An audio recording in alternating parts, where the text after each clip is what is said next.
Welcome everybody to the report, the 22-23 report to community by the Delmore Daye Learning Institute. I'm going to start by giving the land acknowledgement. Okay, thank you. With that, we want to take this time to acknowledge that we are in Mi'kmaq, the ancestral and unceded territory of the Mi'kmaq people. This land is governed by the treaties of peace and friendship, first signed in 1776. It is important to remember that we are on land that was never surrendered. We offer this land acknowledgement in part to honor truth and reconciliation. In the same spirit, we wish to acknowledge that Black African Nova Scotian ancestors, that our Black and African Nova Scotian ancestors, who came before us and paved the path that we still travel. We recognize the 400 plus years of history of communities of African descent and the 52 African Nova Scotian communities throughout the region today. Our ancestors experienced disparity, but taught us to never give up and to care for one another. We will persevere just as they did. We stand in solidarity with our Indigenous brothers and sisters. Excuse me. So we're going to do the national anthem and the Black national anthem. Michael and Joe Parrish. If you please stand.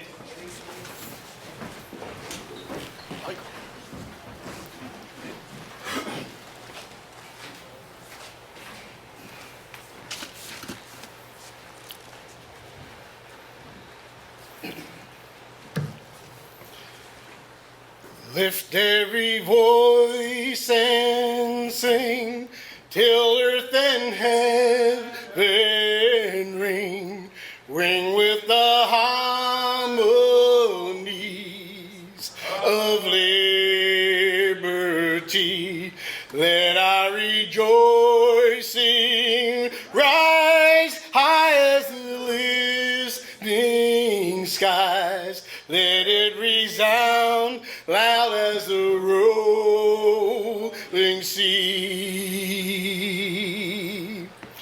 Sing a song full of the faith that the dark past has taught us. Sing a song full of the hope that the present has brought us. Facing the rising sun of our new day begun, let us march on till victory is won. Stony the road we trod, bitter the chastening rod, felt in the days when hope unborn had died, yet with a steady beat had not a weary feet come to the place for which our fathers sighed. We have come over the way with the tears that has watered. We have come treading our path through the blood of the slaughter. Oh, from the gloomy past till now we stand at last, where the white gleam of our bright star has cast.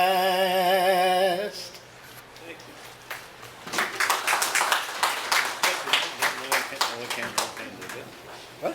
You want to do Okanda now? Oh, so that's Okay. what Okay. Now Joe's going to do Okanda. You don't have to stand up, Teresa. Sit down if you get that. Oh, Canada, our home and native land, true patriot love.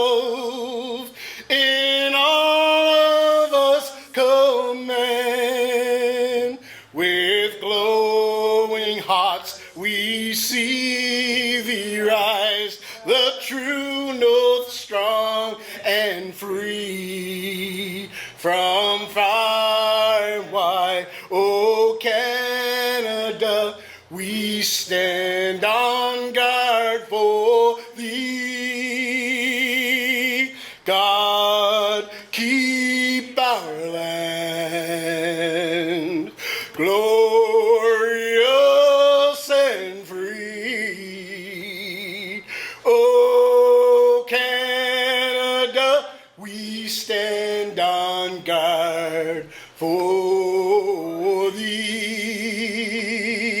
Oh, Canada, we stand on guard for thee. Way to recover, Joe. Way to recover. Good job, Joe. Way to recover. I know going low was hard.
Before I bring on Gilbert Daye to bring the chair's message, I'd like to thank everyone for showing up again, like I said, on the day before grading day or graduation.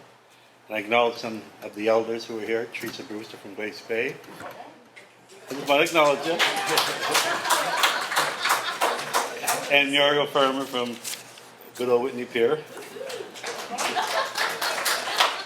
I'd also like to acknowledge our MLA for Cape Breton Center, Whitney Pier, Kendra Coombs. Good to have her. And she's moving her office in the pier, open in September. She's moving her office. She's going to have her presence in Whitney Pier on corner of Henry and Victoria Road. So I'd like to call upon Mr. Gilbert Daye, one of the board members for the DBDLI, to bring words from the chair.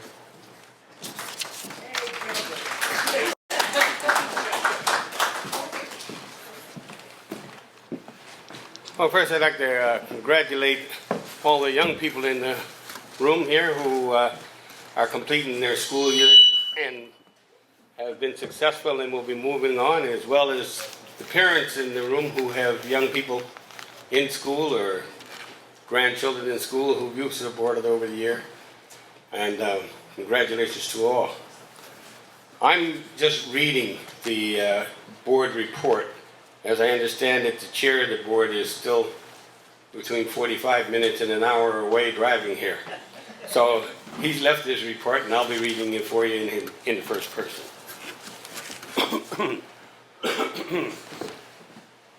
Got another guy threatening over here, so I better be right. Okay. The message from the chair, Randy Headley. It's hard to believe that we've come to the end of another fiscal year, Randy writes. However, it is with great pleasure and excitement that we gather to reflect upon the year's accomplishments and set our sights on the future. Those who plan for the morrow plant seeds today, an African proverb. As a non-profit organization, the Delmore by Daye Learning Institute is dedicated to Afrocentric education and research in African Nova Scotian communities, and a shared passion for knowledge, innovation, and the transformative power of learning.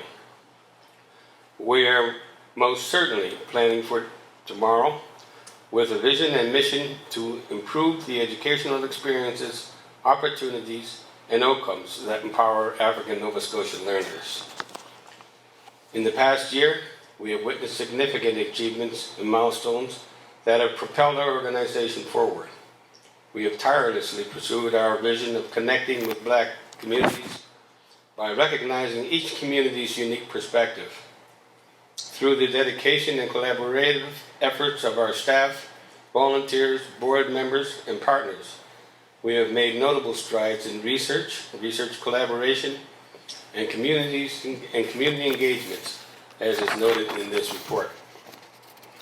These efforts have advanced our knowledge of the African Nova Scotia community's needs and opened doors to new possibilities and solutions to the challenges we all face. None of this would have been possible without the unwavering support of our members, volunteers, and community partners. Your contributions, whether through time, expertise, or financial support, have been instrumental in our success. Together, we have made a tangible impact on the lives of countless individuals and communities, and we are immensely grateful for your continued belief in our mission. The Board of Directors played a pivotal role in shaping the success and trajectory of the organization by ensuring that the policies developed and changed throughout the last year reflect our community's needs. You responded promptly to effect change, and our stakeholders' voices were championed. I want to express my sincere gratitude to the board members who have diligently served the organization and whose shoulders we will continue to stand on as we build this organization. I want to acknowledge the appointment of new board members who have fresh perspectives and diverse experiences that will undoubtedly enrich our decision-making process and strategic planning. We encourage all new board members to bring their contributions, whether big or small, to the table, as they'll be instrumental in shaping the strategic direction of the DBDLI and driving positive change in the communities we serve. Similarly, the organization has welcomed several new staff members and interns who contributed significantly to the growth of the DBDLI. To all staff members, your efforts have helped us navigate numerous challenges and uncharted territory with resilience and grace. Despite the uncertainties, you have continued to show up and give your best, profoundly impacting the lives of those we serve. I am proud to say that through the ongoing activities of the DBDLI, we have created meaningful connections, fostered inclusivity, and empowered individuals to reach their full potential.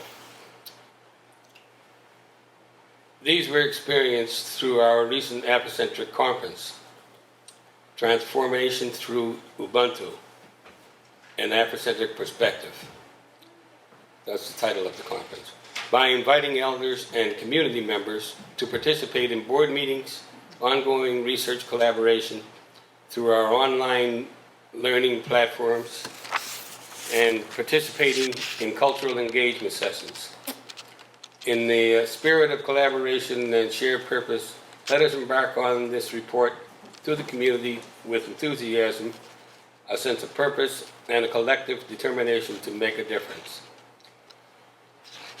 A single stick may smoke, but it will not burn. That's another African proverb.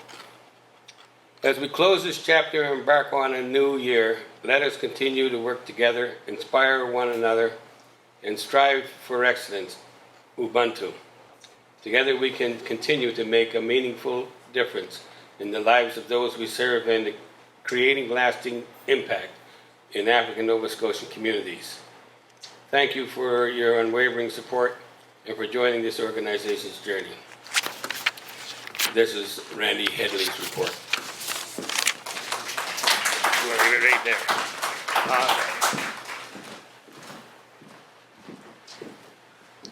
Sylvia, now I'm going to call upon Executive Director Sylvia Paris to give her report, please.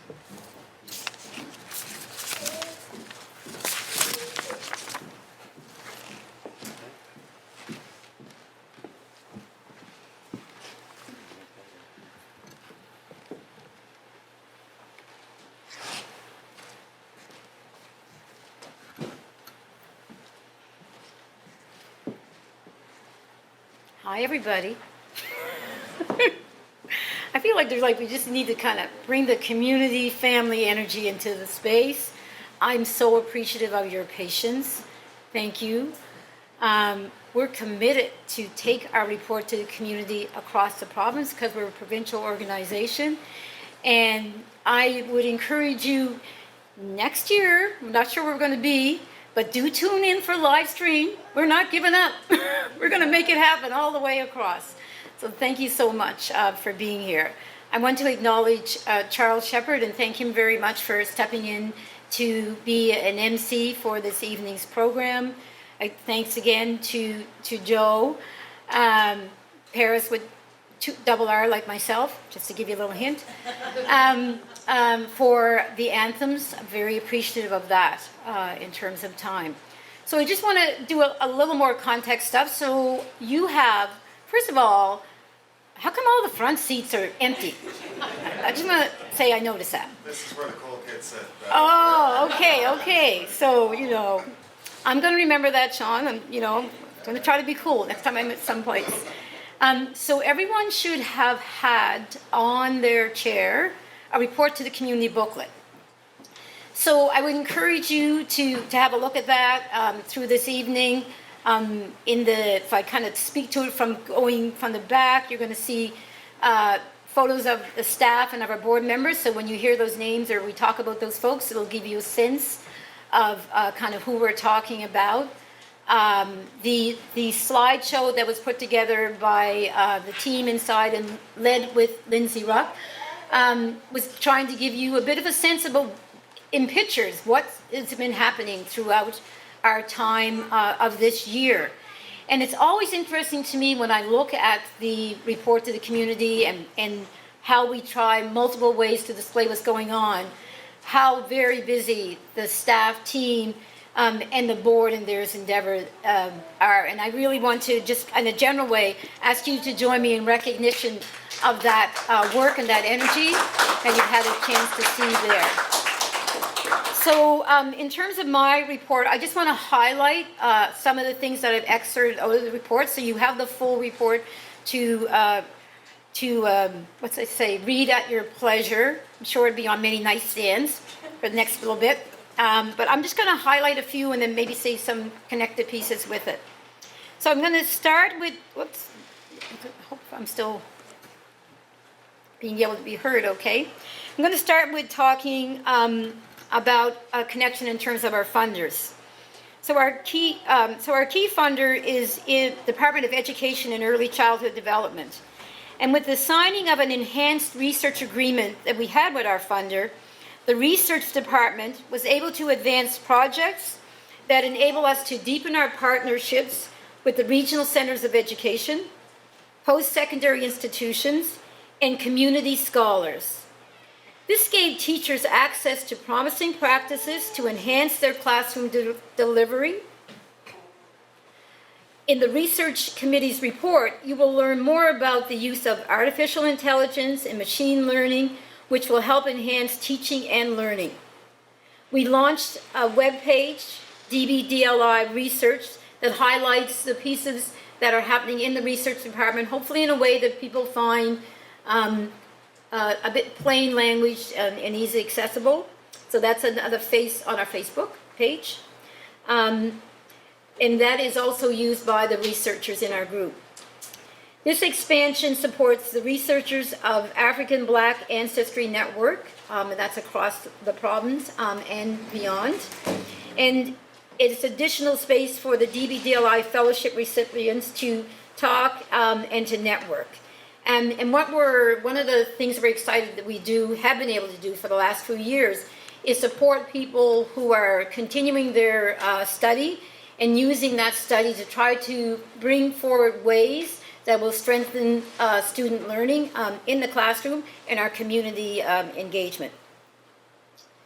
We completed phase 1 of a multi-phase project which explored the existing recognition for prior learning framework and the processes that would be used most applicable for African Nova Scotians.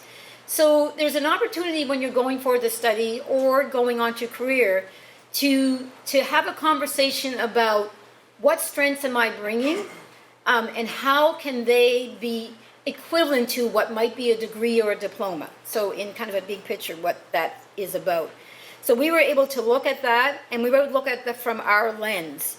And what the project was called was Afrocentric Recognition for Prior Learning, starting with experience, asset, and resiliency mapping. So that is speaking to, we have a lot to bring, and we want to acknowledge that, and we want to try to figure out how to put that in a system so that it is beneficial not only for us, but also for the whole province in terms of study and career. So the overall purpose was to develop a culturally relevant Afrocentric framework, as was mentioned, to improve educational and workplace experiences. And I want to read a quote that our funder has encouraged us to share. The Afrocentric Recognition for Prior Learning framework is a significant achievement for the DBDLI. This project demonstrates the recognition of prior learning can be a valuable and transformative process to help adults of African descent heal from trauma and achieve their learning and employment goals. We have also looked at governance and policy, and that's a really important piece that leads to sustained change. And we completed the development of an Afrocentric accountability and governance training manual. This project was led by Liliana Moso, and later came on Kathy Rhodes-Lanchel to support the work. And it will be the foundation for the creation of a training manual for delivery to Black-led Black mandated, organized, not-for-profit organizations. So we will be able, starting in the fall, to offer training, complimentary training about board governance and structure from an Afrocentric perspective. So more to come on that, as they say. The proverb that is often quoted is, if you want to go fast, go alone. If you want to go far, go together. This proverb aligns with us with a current project that also relates to policy. We have a partnership with United Way Halifax and the Nova Scotia Community College with offering public policy trainings. It's called the Public Policy Training Institute, and we offer it via our e-learning platform, which you heard mentioned in the chair's report, and in person, and it's offered in our community space office area that we have in Halifax. And it's another important piece that will help us kind of engage in a really kind of strong feeling way to help people in public and private sector influence their approach to our communities and us in a policy way. As I lead towards closing of my highlight remarks, I want to thank the DBDLI board for its leadership and ongoing support. I am pleased to work with such dedicated individuals who collectively provide governance and oversight to support our mission. I'm thrilled how the board and operations honor servant leadership and maintain a focus on doing things in a way that is best for our community. We have welcomed new staff members, as was acknowledged well, over the year. Kay-Ann Scott, Manager of Research and Projects, Jones Ah, Administrative Research Assistant, Lillian Fernandez, Administrative Assistant, and Lois Boissonnet, Special Projects and E-Learning. So as I talk more about this staff and their commitment, I acknowledge the importance of the teamwork and how we do things. And so these words, when we talk about being Afrocentric and Ubuntu, so Afrocentric for us, by us, centering our community, and Ubuntu, understanding our humanity and recognizing that my success is your success and your success is my success. Also the phrase with Ubuntu is I am because we are. So we understand that in terms of relationship and community. And so we have folks who lead particular departments and areas. There is always a recognition that we can't do this together. So there is no hierarchy in a sense about your contribution is distinctly separated from the other. You have a unique contribution in your leadership, but it all comes together to make things work. And so I want to take the staff team, and there's some folks who are here and some couldn't be here, and the same as the board. But as I say your name, could you stand and remain standing until everybody who's here that I mentioned is acknowledged? Ramona Hill. Ramona is my executive assistant and also supports the board in its work. George Frempong, and again you'll see these faces and stuff in the book, Director of Research. McEdward Jones. Brittany Oakley, Manager of Youth Programs and Engagement. Trevor Silver, I think you got a friend in the building, I heard that. Lindsay Ruck, Kay-Ann Scott, Ravi Kadam, Jones Ah. Jones, as you know, was mentioned earlier, came to the team. Additional to doing that role of research is, and I think we said it on the way down, Jones is always up for volunteering to support things going, so I'm going to recognize that. Lillian Fernandez and Lois Boissonnet so we could have a recognition again with folks in the room.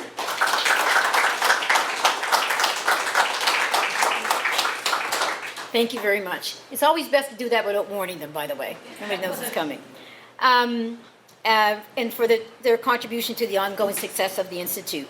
So I want to leave you as well with a proverb. A little rain, and people in Halifax are really feeling the little rain.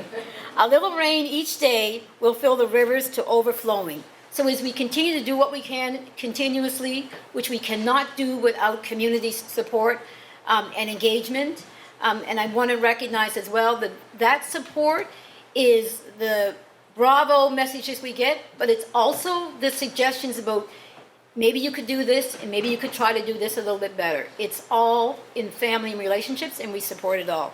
So thank you very much, and I suppose you're appreciative. That was only the highlights. Thank you.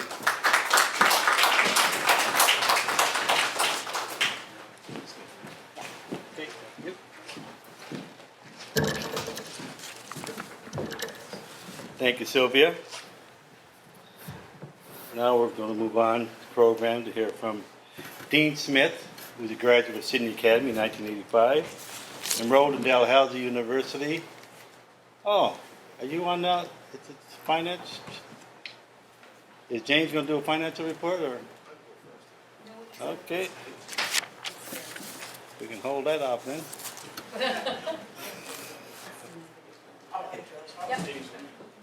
Change it? Dean, okay. Enrolled in Dalhousie University TYP program, graduated with a political science degree. Moved on to the Dalhousie IB program, we graduated with a law degree. Was hired by the federal government. He worked for the Justice Department, where he's still in now. Currently sits on the board of the Hockey Nova Scotia. Was one of the founding members of the Black Ice Program, developmental hockey program. I'm sure people have seen that. And recently was awarded the Willie O'Ree Award by the Nova Scotia NHL, National Hockey League,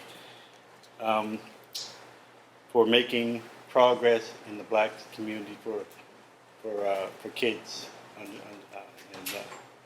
boys and girls. So, without further ado, I'm going to call on Dean Smith, who's going to give you a message by television. Hello, hello, hello, my brothers and sisters in Whitney Pier. I am honored to be with you this evening to share a few words during the 2023 Delmore Buddy Daye Learning Institute's report to the community. Now, you know I would never pass up an opportunity to come home in person to deliver these words. However, I'm currently in Nashville, Tennessee, preparing to accept the NHL's Willie O'Ree Community Hero Award, and in no small part due to all the support you provided during the voting phase of this award. And I just wanted to take this opportunity to thank you all from the bottom of my heart. I'd also like to take this opportunity to welcome the board of directors and staff to my community of Whitney Pier. To those in the room I do not know, my name is Dean Smith. I was born and raised in Whitney Pier, 1 block away at 39 Hankett Street, directly across the street from St. Philip's African Orthodox Church. It's an amazing community, as I'm sure you are learning, and I wouldn't pass up my upbringing for anything in the world.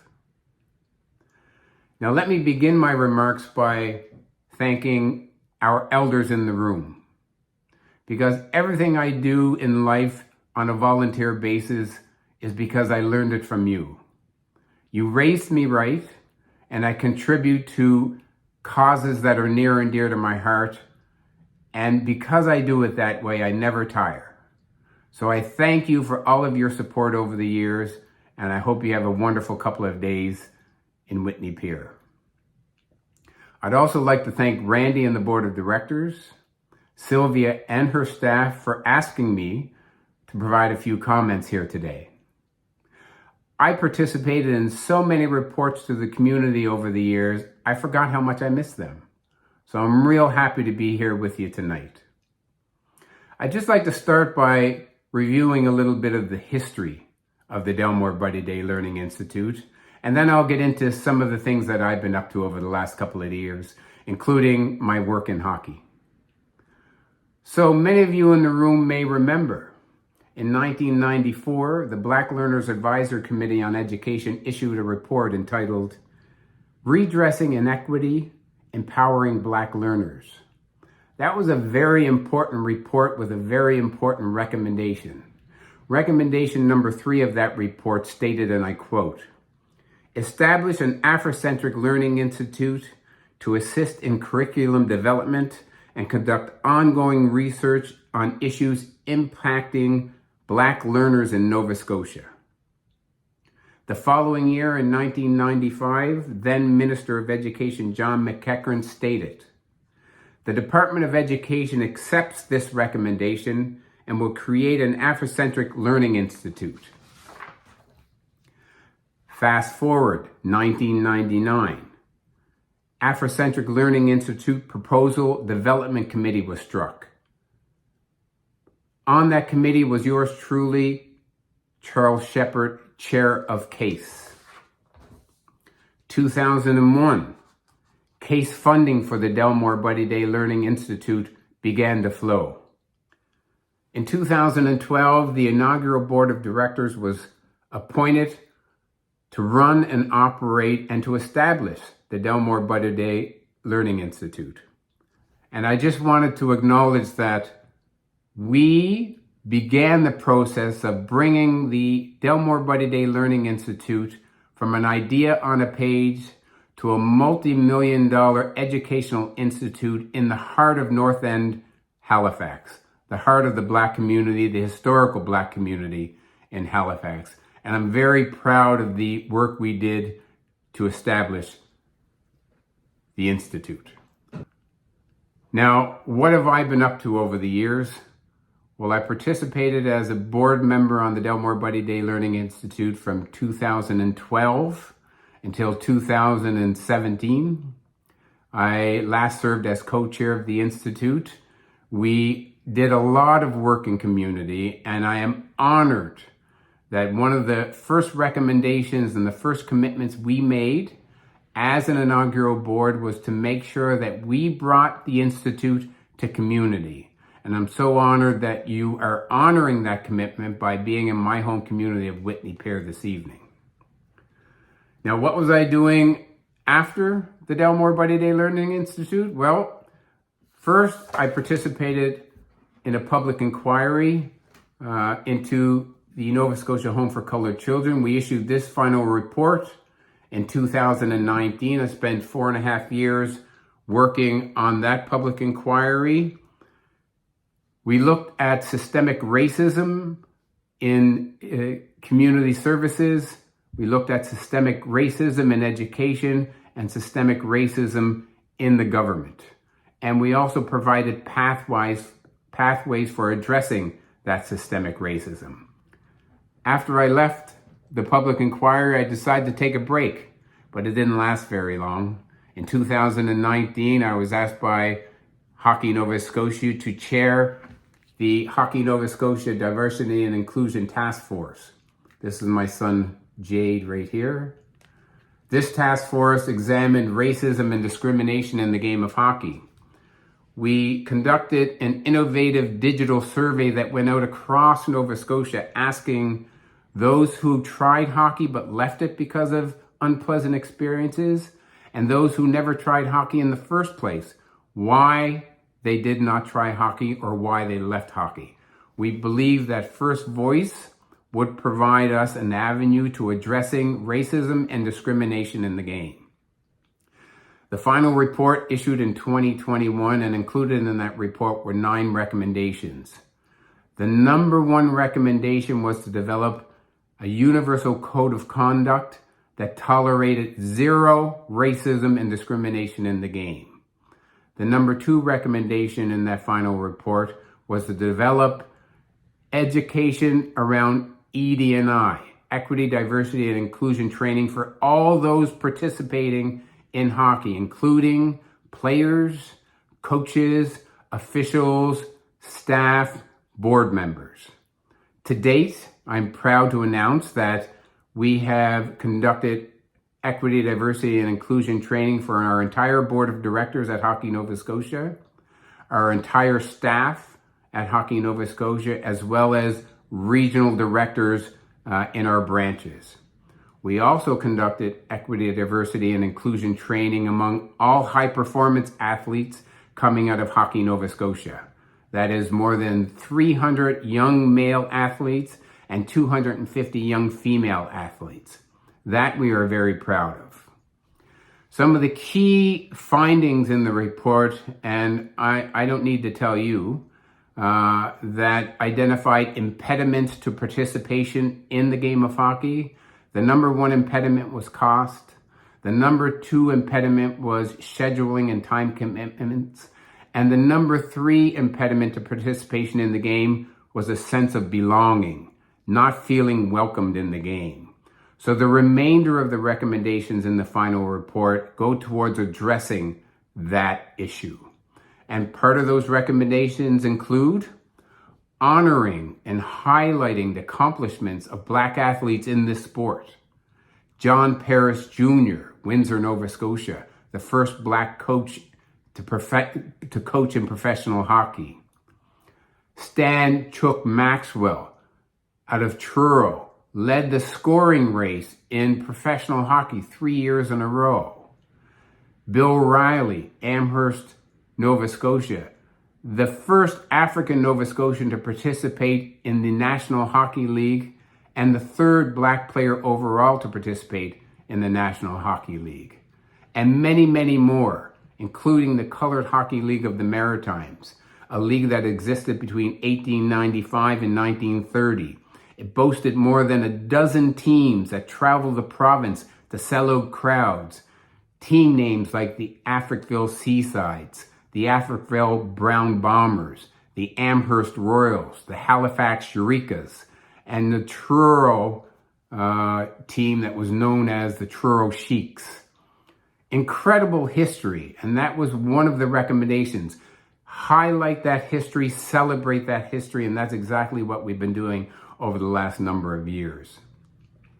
Another recommendation from the final report was to build diversity in the game. That is at all levels. Players, officials, coaches, managers, ownership, and leaders in the game. I'm proud to say that we have gender parity and Afrocentric representation at the board of directors level here at Hockey Nova Scotia, including myself and Calvin Byard on the Risk Management Committee. I'd also like to acknowledge that we are supporting and promoting a number of programs that build diversity into the game as well. The Black Youth Ice Hockey program that I've been a part of for more than 15 years. We welcome more than 40 young participants every year into our program in the hopes that they will develop hockey skills and transition into minor hockey the following year. We have had great success with this program over the years, but we've also recognized another challenge. Access programs are one thing. How do we sustain these individuals when they join minor hockey? So 3 years ago, we established a bursary program whereby any graduate of the program of African descent can apply to Hockey Nova Scotia for upwards of $500 towards registration fees. That will help keep them in the game longer. We've also been supporting and leading the Indigenous Girls Hockey program led by Ryan Francis in the province. I know there is a chapter in Sydney at Membertou. There's also one in Truro and Halifax. And this introduces the game of hockey to Indigenous girls and women in the hopes of increasing diversity in the game. We also support the Breaking Ice program for new Canadians. As you may recall, a number of years ago, we've had an influx of Syrian refugees to the province of Nova Scotia, and particularly the Halifax Regional Municipality. The Breaking Ice program introduces the game of hockey to new Canadians in the hopes that they will transition into minor hockey and therefore build additional diversity into the game. To be honest, I think those are the reasons why I've been recognized by the National Hockey League, and not only myself, the many volunteers behind the scenes that put in countless hours to make these programs run. I also sit on the board of directors of Hockey Nova Scotia. I am the chair of Equity and Diversity for Hockey Nova Scotia. And let me be clear, I am unapologetic about demanding change in this game. I am unapologetic about demanding budget lines for change in this game. And you can be sure that coming from Whitney Pier, I will not stop until change is effected. And to be honest with you, the board of directors did not know how to take me when I first came onto the board of directors, because I knew from the get-go that I was not going to be shortchanged. I was not going to stop halfway. We were either going to do this properly or we weren't going to do it at all. And I think as a result of that, the board of directors jumped on board 100%. We made a recommendation to the board of directors for a permanent seat on the board. We also filled that seat with myself as well as a full-time committee. That committee is made up of a diverse group of Nova Scotians who support the work of equity, diversity, and inclusion in the game. As many of you may have heard, the Willie O'Ree Community Hero Award presented by Hyundai comes with a monetary benefit, $25,000 US to donate to a charity of my choice. So I'm proud, very proud to say that a significant chunk of that award will be donated to the Boys and Girls Club of Whitney Pier, a place dear to my heart, a place where I spent many, many hours growing up, learning how to grow, and well supported by community. Another significant portion of the award will be donated to the Adsum House, a women and family shelter here in the Halifax Regional Municipality, as well as a small portion towards an African Nova Scotian scholarship program. So let me close by saying a few words about the Delmore Buddy Daye Learning Institute's current work. I've had the benefit of reviewing the report to the community in advance of its being published, so I thank Ms. Rook for providing me with some draft copies. And I'm very impressed. I've reviewed the report of the chair, Randy Headley, and I am very impressed with the statement which reads, "We have witnessed significant achievement and milestones that have propelled our organization forward. We have tirelessly pursued our vision of connecting with Black communities by recognizing each community's unique perspective." I thank you for that, and you've proven that by traveling to my community of Whitney Pier for this report to the community.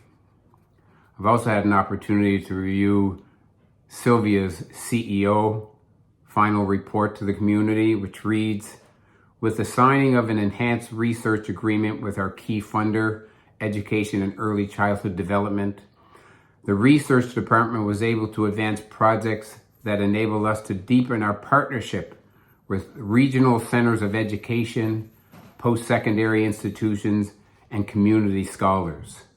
This gave teachers access to promising practices to enhance their classroom delivery." And truly, wasn't this what the Black Report was all about? Thank you for staying on track, Sylvia, and I'm honored to read that. Thank you so much for these reports and the work you continue to do. So let me sign off by saying, enjoy your time in Whitney Pier, enjoy our people, enjoy our community, and Sylvia, don't be trying to get any backstories on me. It's not going to work. My community will not speak out of school. So thank you for the opportunity to say a few words here tonight, and I truly hope you have a wonderful, wonderful report to the community, and I look forward to getting back home, to sharing my successes, and to sharing the trophy during the George Curtin Memorial Golf Tournament taking place July 29th at the Lakes Golf Course. Until then, have a wonderful weekend.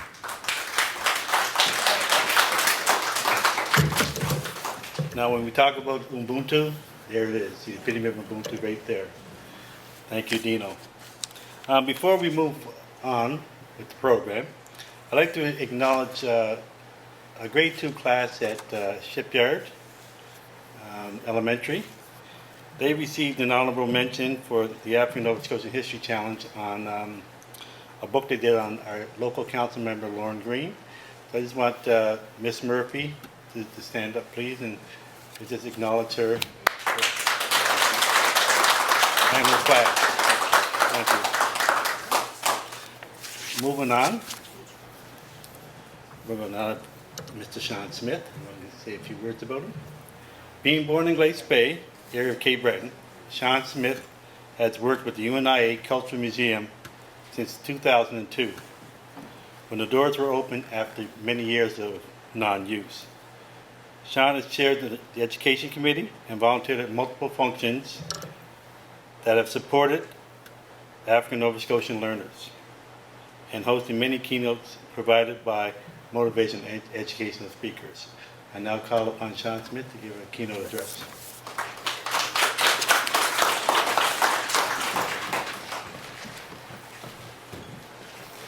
Wow, this room got big, huh? So I'm here to talk about a little bit of the history of the UNA Cultural Museum. So it was about 2002, 2003. It was close to destruction. The supports in the building were ready to crumble. It was a piece in the community that had so much history that we were about to lose it. So we all bound together and we bought it, right? We took it over, and with the government funding that we found, everybody can hear me, right? No. All right, can you hear me better now? Yeah. All righty. So through government funding and community partners that we've worked through, we were able to rebuild and get it back to its normal shape, right? To start out anyways. Where we started working towards it becoming more of, instead of a community hall, a museum, right? For Black history. To show African Nova Scotians that we have a background in Glace Bay as well. We have a large community in Glace Bay. So for a few years we kept going on with the same idea, with getting different artifacts, things like that, that related to miners and things like that from back in Glace Bay and from Cape Breton as a whole as well. But after a while we wanted more, of course, just like everybody else does. So along with all the hard work put in by the full board members, by my mother, Teresa Brewster, by the way, she is my mother. She was able to find the funding to build as far as a cinema in this African Nova Scotian Communities Museum, right? Not just a cinema, rebuild the whole basement, new furnaces, new heat pumps, same idea as here, right? Except we went a little bit farther with it. We went in with Murphy Stage, that kind of thing. And through multiple meetings with the province, we were able to gain everything we possibly needed for those repairs and those upgrades. But that still wasn't enough, right? So we had to get a little bit more. So we built onto the basement again, because as the basement got older, again, it's been about 20 years going through, started to crumble again. So we needed new flooring, new roofing, new heat pumps, new bunch of new things, new roof, all that fun stuff. So again, hard work, dedication, we got that as well. Now to extend a little bit more, I hate standing at a podium, by the way, it's a bit too much. Makes me feel a little bit old, to tell the truth, right? So, a while back, pre-COVID, there was a small coin shop in Amherst, collecting dust, not making money, that kind of thing. So what they did was they thought, let's close down. Let's sell off everything we have, right? So I'm looking at one of these coins, one of these medals. There was a British War medal that was in there. And around the ridge of this British War medal was Private Michael Jackson, right? Anybody here that doesn't know that name, that's my great-great-grandfather, who died in World War I in France, right? Close to 100 years ago. Our family has never seen this medal, right? Now we have it. Now it's something that we can carry with us and know our past. Something that we never had that connection to before, but now we do, right? Because of this, we were able to look back and find out where our my great-great-grandfather's burial site was, his service record.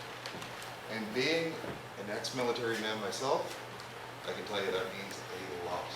I even got to see his service number, which anyone who was in the military never forgets your service number. Mine alone, it's been 13 years, and it's B17829.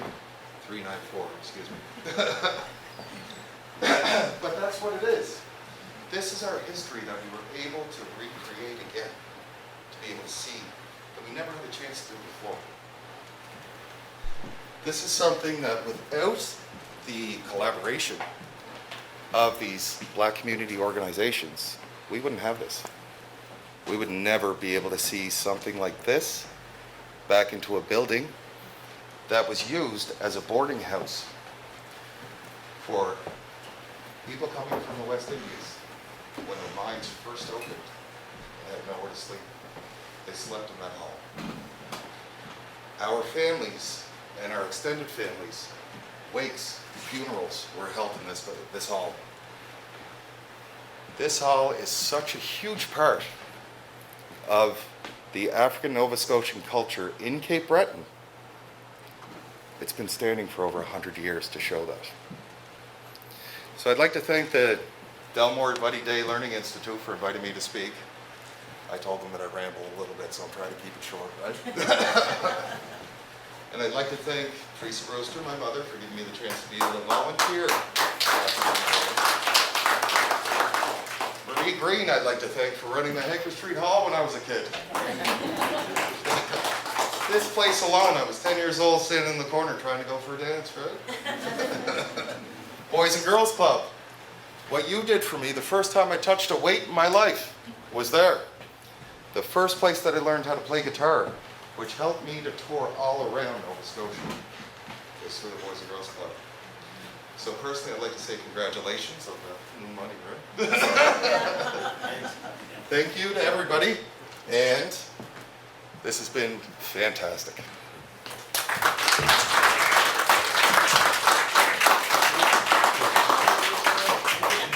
Thank you, Sean. That was wonderful. My service number 11569-973. Excellent to me. Yeah. Nobody ever forgets, right? That's it. Yeah. That's it. Lost my train of thought. Now I'd like to introduce Olivia Obadin. Olivia, in 2021, Olivia Obadin was one of the winners of the African Nova Scotian Voices Speaking Poetry Contest. We are delighted to have Olivia here with us tonight to share her powerful words with us. Please welcome Olivia.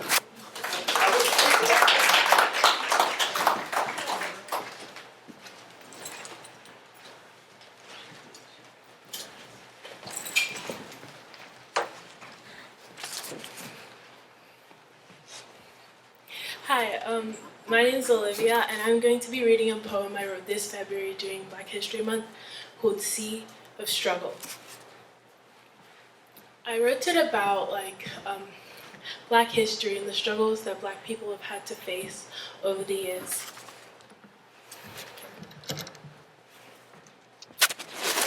In a vast ocean you're drowning.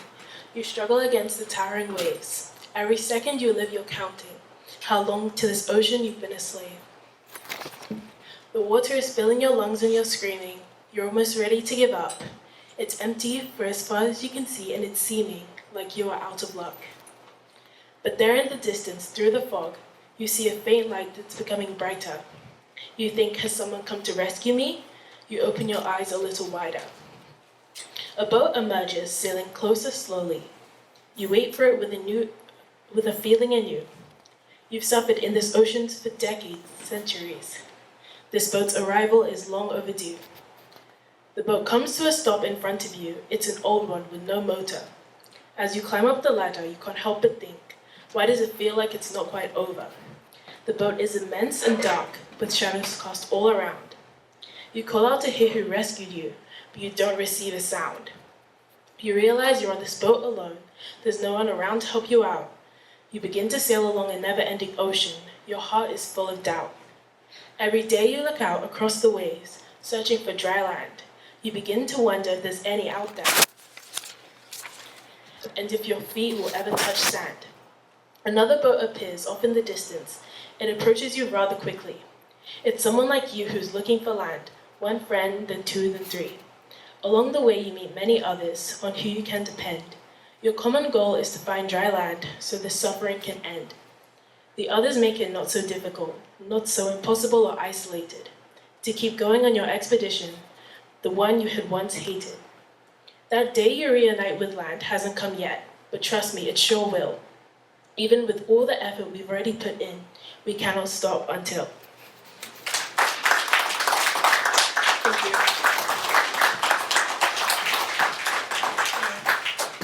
Thank you, Olivia. People are so talented. Some of these youngsters are too talented. Okay, we're near the end of our program.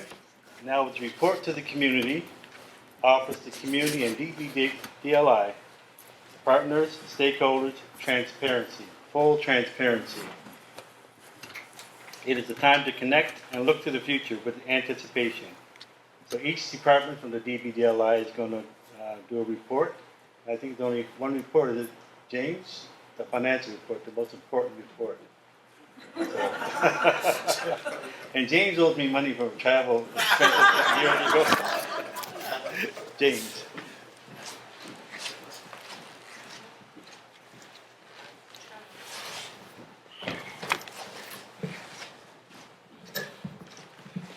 Anyway, I hope you can all hear me. My name is James Smalquinier, and I'm the treasurer at the Delmore Daye Learning Institute. And I was clearly working on the wrong schedule. I'd come up front, but then now I have to follow after that wonderful poem. So I'll keep it brief. I'll present a little bit about the financial statements of the Delmore Days. But I know it's late in the evening, so I won't talk too much about the numbers, but we'll talk more about what's been going on. So the last year was more the year that we picked up in terms of expenditures from the previous year due to COVID. Things had slowed down a little bit. And there's a financial statement that Ramona at the back, they can give you. And also my report is in the statement. I won't talk too much about the numbers, but just to say that this past year, 2022, things picked up from the previous year, mostly because things had slowed down because of COVID. At DBDLI, as Sylvia mentioned in her report, most of our funding comes from the Department of Education. So our operations are about $2 million, and the majority of that, about $1.2 million, comes from the Department of Education. Our total expenditures from the previous year were about $1.8 million. Most of that comes from salaries, so all the staff that you see who help us do the programs that we provide.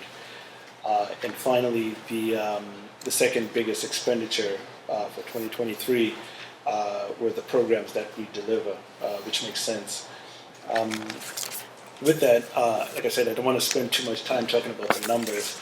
I just want to also, DBD's finances are pretty much done by one-man show, and Sylvia supports the finance manager, whose name is McEdward. McEdward isn't with us today, but I just want to say thank you to him, and also to the finance committee, which meets about every other month, so that's about 6 times a year, just to go through the financial statements, and also we meet with the department on a quarterly basis just to go through the numbers.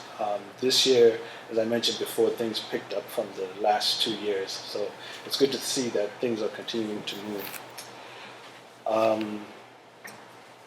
With that, I think I'll stop here and see if there are any questions in regards to the financial statements that Sylvia just passed around. Hearing Too many numbers. too many numbers, and it's too late in the evening too.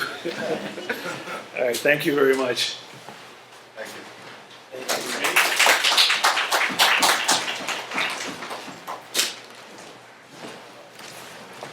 Can I call on Nicole Morrison?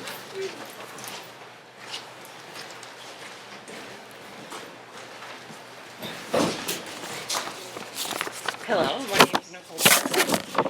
I'm going to read quickly just as a form of appreciation for your attendance and attention, because I know we have a jam-packed evening. I've volunteered with DBDLI since 2019, and I'm currently on the Youth and Initiatives Committee. So just a brief highlight of what the youth programming and engagement accomplished this year. In this past February, during the gala weekend, we had the pleasure of connecting with Black educators here in Cape Breton to understand how we can support them and how we can connect with students to support them on their future career paths. We are hoping to continue these conversations with other communities across Nova Scotia to build more connections, collaborations, and strong partnerships. The DBDLI launched the Ubuntu Collective, a community-led initiative spanning 7 regions, designed to inspire and empower African Nova Scotian youth. The African philosophy of Ubuntu resonates with our youth, and these celebrations of our shared history are a testament to our unified strength and creativity. Alongside our partners, we hosted the Afrocentric Approaches and Representation of Peace series. This initiative aimed to uplift the African Nova Scotian community by offering an Afrocentric perspective on peace building and facilitating meaningful conversations within our community. And to further our commitment to youth engagement and empowerment, we welcome 3 dynamic youth engagement specialists to the DBDLI. Their key responsibilities were developing workshops and presentations, overseeing event registration, and providing technical oversight for online events. They also managed program budgeting and secured necessary facilities. This strategic move underlines our dedication to designing, planning, and executing youth outreach initiatives catering to African Nova Scotian youth and our broader community. And I can copy James. Are there any questions about the youth initiatives? Okay, thank you.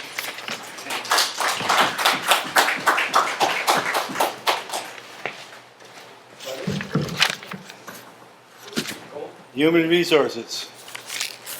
Is there a report from Human Resources? One in here. Here or not?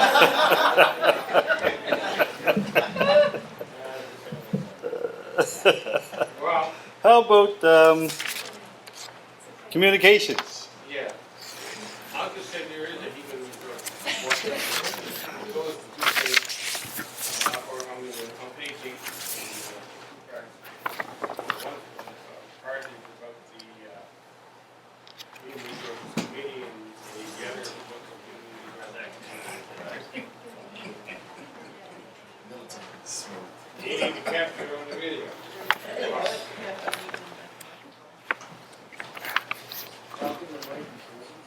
Okay.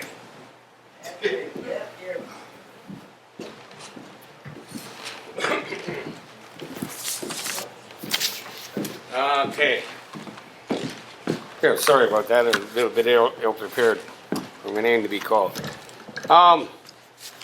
Page 8 of the report, you'll find the Human Resources report.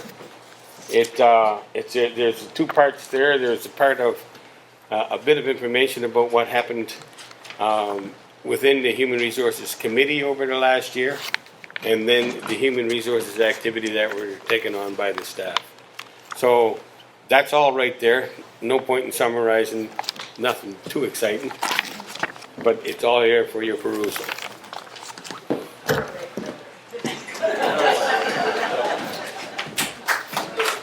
Thank you, Gilbert. Is there a communications report? Oh, here comes Gilbert.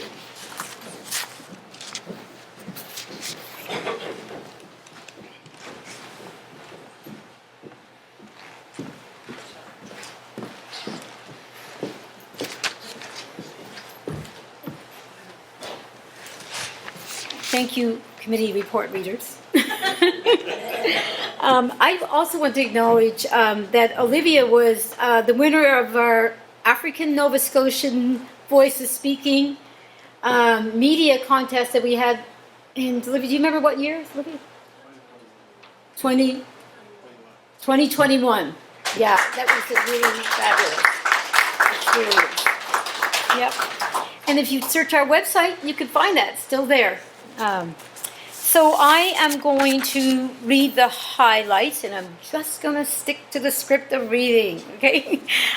From the communications, community engagement. Missy Searle, who is chair of that committee and was also vice chair during this year of the board, is not able to be here, and Lindsay Ruck is also, you'll see the name on that committee report. And I don't have my book up here to reference the book numbers, so could I get team support to tell me what page to refer people to? 10. Thank you. Page 10. So I'm just going to read it as is. Of course, it's not really fully their voice, but you'll have the highlights. So our engagement on social media reached an all-time high with increased followers on Twitter and Instagram. Our videos were viewed hundreds of times, and our likes and our shares also saw solid increases from previous years. And I know that that's a really important thing. We also continue to connect with community organizations through social media and are sure to share their offerings in the same way they share ours. So if you've got something to promote, we'll promote it for you. This unified promotion is a solid example of Ubuntu in action, and in action as another organization's success with common goal of supporting African Nova Scotians is also our success. We continue to have close relationships with media partners as DBDLI-led events and initiatives are consistently making headlines through television, radio, and print journalism streams. Top highlights were covered by the multiple media platforms include the African Nova Scotian History Challenges, and there's a kind of excerpt section in our report to the community book, the ABCs of North Preston book launch, and our 10-year anniversary celebration. We also had the opportunity to amplify one of our publications, A Child of East Preston, as it was nominated for the George Borden Writing for Change Award as part of the Nova Scotia Book Awards ceremonies. DBDLI staff members are oftentimes sought out to be interviewed on multiple topics relating to African Nova Scotians, proving our presence is strong and our knowledge and connections to the community is recognized and well respected.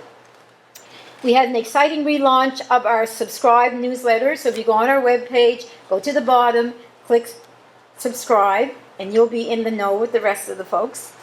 Our newsletter offers fresh content, keeps our subscribers up to date on what is happening and what's to come, and always includes calls to action to ensure there is engagement and continual online communication. We also began an in-host newsletter that is sent to the staff at the top of each week to support our internal communications.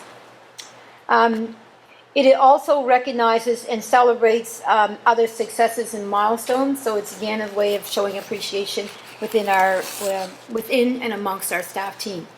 So those are the highlights. Again, I encourage you to read the full report, which, as we know now, starts on page 10. Thank you. Okay, so I think it's the research. Yep. Yeah. Are you doing research now, or is it George? No, it would be Randy. Okay. Research. So I certainly will draw your attention to our booklet, page 14, in terms of research. And what I just want to say in general, in terms of research, you notice that I said earlier about the importance of our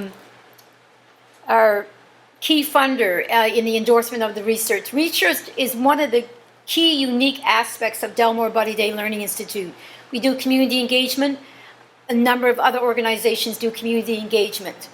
We try to collaborate with them and partner with them. One of the core cornerstone organizations that does that well is the Black Educators Association. We work with them. We do policy work.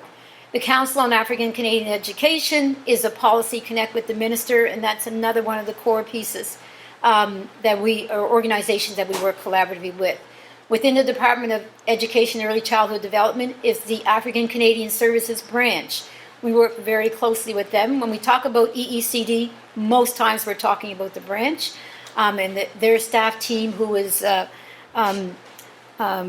amazing, I guess would be a word to say, in terms of their partnership and understanding about the potential of our contributions. So with them, they do instructional practices work, professional development. We do those pieces too in terms of with schools and community. The piece that we kind of hold uniquely and strongly is the research piece. So we hope that you see that showing up in this report, where you'll see a number of our major initiatives that are been held there. I'm just jumping to one, Jocelyn Boyd Johnson. We're working with Nova Scotia Community College to look at reading and reading intervention. That's important. Particularly, we've got resources that are at the grade 3 level, which is a pivotal time for learning reading. And so we have multiple ways of engaging in that. I talked about our work with regional centers of education. There's some of our key achievements that we note is strengthening community and academic engagements. Our initiatives address unique needs of African Nova Scotian communities and offer discussion on inclusive transformative processes. So we're looking at individual program plans. We're doing research on that in terms of our children accessing that service in a way that's most appropriate, and if it's not appropriate for them, then we'll speak to that so that they shouldn't be involved in that.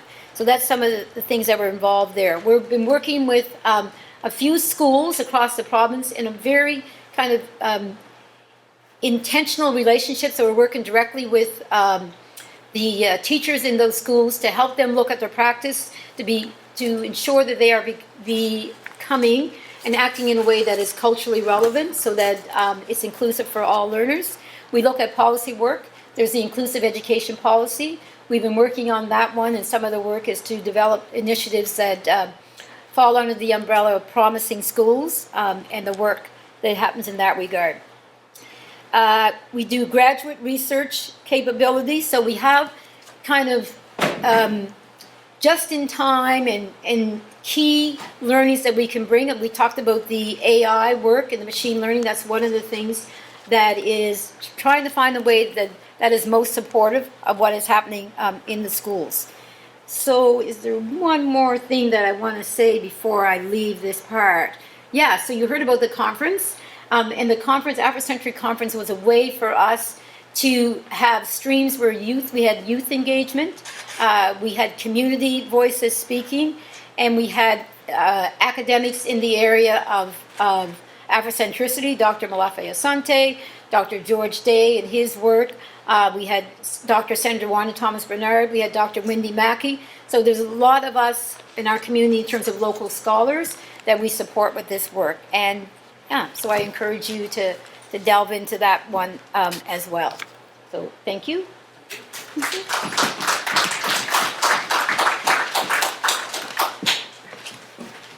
So as also I want to acknowledge, as in instead of the chair who is not able to be here yet, we talked about two board members who were leaving. And these two individuals have left before the term has passed, and we have been recruiting, and we're continuously recruiting for board members. We want skill sets on the board, particular skill sets. We want, community voice representation across the province. So anytime you feel the call or you know someone you'd like to encourage to submit, we would welcome that, right? And so we will be looking to fill the positions that have come up. So one that has come up within the year is Jennifer Desmond. Jennifer Desmond brought such great experience to us in terms of in the public school system, a strong community advocate involved with the Black Educators Association, with the cultural and academic enrichment program, so numerous things. And it was really, it's really been a value to us. And as she said, she's not totally gone away. She has other priorities, and we can feel free to reach out to her, which, to say in the airways, we will, for support and advice. Appreciated that. The other person who has left, you'll notice, or you not notice, I don't know where you'd read this exactly, except if you were interested in coming to be part of us. But we have a commitment to have representative voice from here in Nova Scotia. So part of our commitment is that folks who participate on our board are residents of Nova Scotia and of course identify as African Nova Scotian of African descent. And so this board member, Templeton Sawyer, was wooed away to Ontario to another position. And so he's working there now and therefore is not able to continue in the boardway, but once again, is someone very committed, involved with our work. He does podcasts that are very engaging for youth. He does work around employment, and so he's also said we can reach out to him for his skill set. So what will happen is those folks will get an acknowledgement of our appreciation for them in the form of a plaque And so they'll be sent to them at that time. And I just, again, if we could just, in their absence, but recognition of their time and commitment. So, yeah, and so I acknowledged Cape Breton University and NSCC here. We, additional to having these folks here, we're also looking at ways of partnerships that will happen in terms of programs and presence. So again, kind of watch for things to come. So you heard that it was our 10th anniversary, and the approach that we've taken to the 10th anniversary is to celebrate all year until the year is up. So we at September 2022, we were 10 years old because we started in 2012. And we had a recognition event ceremony of that in November of 2022. So our theme is to keep celebrating that and acknowledging that until we reach, just to give you a little test, till we reach what month? September of this year. So thank you for that. We're all keen in here. Yeah, so until we kind of reach that time. So one of the things that I'm thrilled that we're able to do in front of everyone is to acknowledge a staff member who has been with us from the beginning. So if you can imagine, and now I know we're used to this phrase startup, and all the complications and things that can be part of that, and then you're that one person who everybody needs to go to from like, what's this policy piece that we need? What are we going to do around HR? Where are the resources? Do we have the list of everybody? All the kind of data stuff, technical stuff, and yet also needing to be that face, what did they say, the frontline face that meets folks and greets them and makes them feel warm and welcome.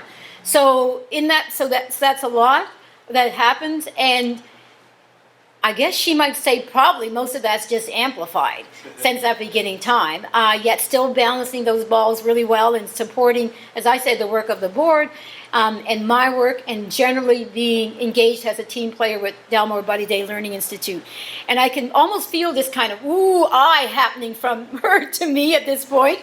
But anyway, I'll have to take it. I'm inviting Ramona Hill to come up and receive her recognition award.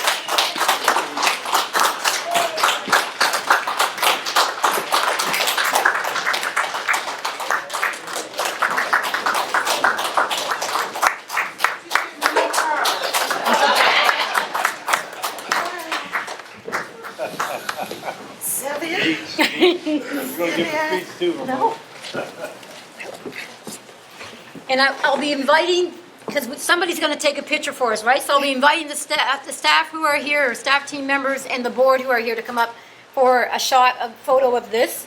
And I'm going to struggle with my reading this.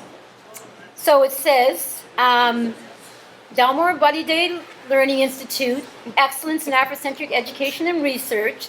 This award is presented to Ramona Hill to recognize and celebrate 10 years with the Delmore Buddy Day Learning Institute. Your dedication and expertise have been integral to our growth as an organization over the past decade.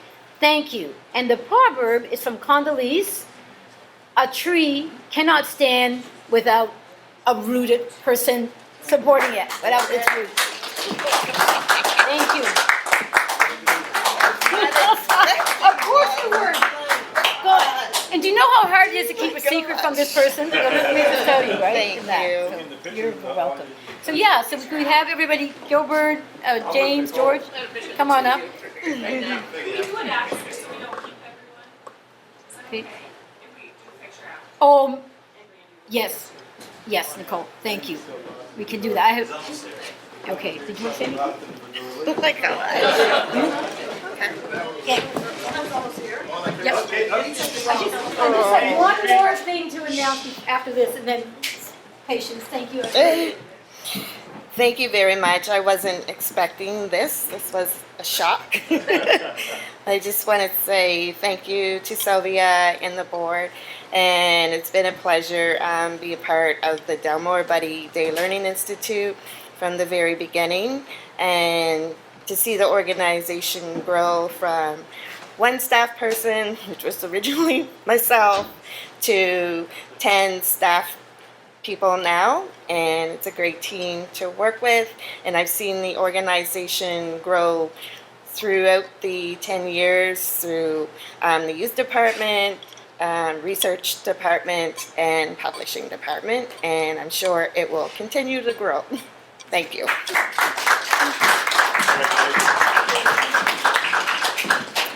Thank you. Keep moving along here. Find this other one. So still in connection with the 10 years of celebrating and recognizing, what we had said when we formed up the committee and we were doing our budgets and doing our work, we said that if we realized any net revenue generation, that we would put it towards a scholarship.